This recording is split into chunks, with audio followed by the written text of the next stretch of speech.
Loose, congratulations. You started all hell breaking loose again. Dog shit front office. So this is a punishment for daring to go off the reservation. Damn. You folks are so transparent. It just looks bad. Sophie, now, you can't make this shit up. Sophie in trouble with the coach? You ground Sophie for reposting? Watch this. The game is hanging in the balance. The shot clock is practically invisible, and the ball is resting in Sophie Cunningham's hands on the sideline. But what you are about to see is not just a clutch basketball sequence. This is the exact moment a player decided to rip up the coaching script, setting off a chain reaction of locker room drama and a highly suspicious injury report that has the entire fan base demanding answers. The Indiana Fever are locked in a grueling road battle against the Washington Mystics, desperately trying to string together a consistent offensive rhythm. The stakes are immense for a roster under a huge microscope, but the highly structured half-court system is completely failing. The coaching staff demands strict, methodical execution, while the players are clearly searching for a spark of freedom. Why is she... Stop it. That doesn't get you out of the fire. If I'm somebody, I am never planning a trip to go see Caitlin Clark. I'm just not. Because I can't trust it. Go rogue, win game, end up on injury report. The beatings will continue until morale improves. Bravo, CDS. That's really good. I hadn't read any of these comments yet. The beatings will continue until morale improves. Evelyn, you guys are a clown organization. Before the climax shatters the playbook, look back at how Caitlin Clark and the Fever inject life into the offense earlier in the quarter. Notice how Clark anticipates the defensive rotation before the ball crosses half court. She recognizes the heavy trap coming and immediately pushes the tempo. Watch the Mystics scramble to find their assignments in transition. In a fraction of a second, Clark threads a spectacular no-look bounce pass right through the retreating defense, hitting Aaliyah Boston perfectly in stride for an easy layup. It is a stunning high IQ read that cannot be drawn up on a whiteboard. You can interpret this sequence as a flashing warning sign to the coaching staff. It proves that when these athletes operate outside the rigid constraints of a slow set, their natural instincts are devastating. As the game grinds down into the final agonizing minute, the physical and emotional exhaustion is obvious on the faces of every player on the hardwood. Watch the body language of the Fever as they walk slowly toward the sideline during the final critical timeout.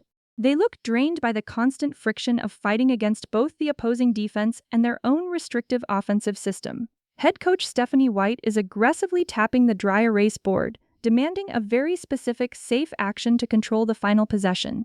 The explicit instruction is clearly to get the ball into the hands of a designated veteran and run down the clock. Look at the defensive alignment as the players break the huddle and step back onto the floor.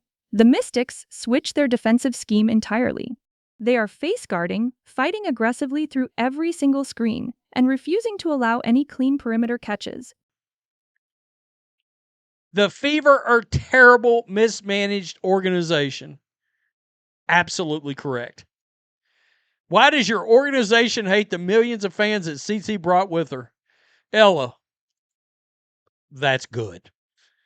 That's good. That's good. Are you going to allow the two to go into the yard to play some basketball? Question mark? The tension in the arena is incredibly thick. Cunningham grabs the basketball from the official, preparing to initiate the highly structured inbound play. But the Mystics completely blow up the intended action.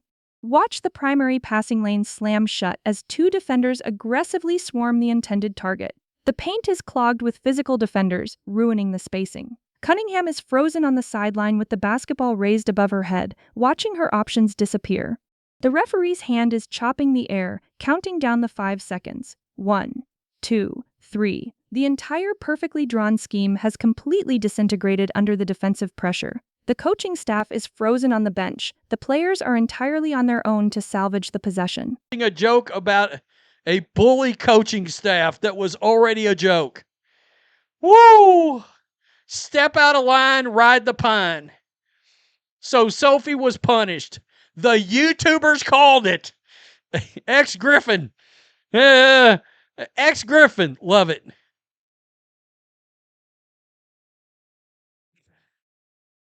Just Jules. The narratives are out that she actually is going to serve a 1-game suspension. Damn right they're out. Loud, clear. Live it, love it, eat it. I don't care. I don't care. I mean, it looks bad. I will not pass ball to Caitlin again. Jesus.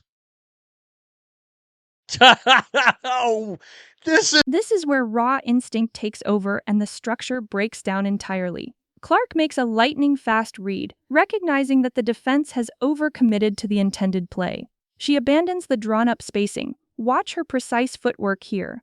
She plants her inside foot hard into the floor, aggressively selling a backdoor cut, then violently pushes off. She fades away from the heavy traffic, drifting toward the deep perimeter where a tiny pocket of empty space exists. Cunningham sees the sudden shift.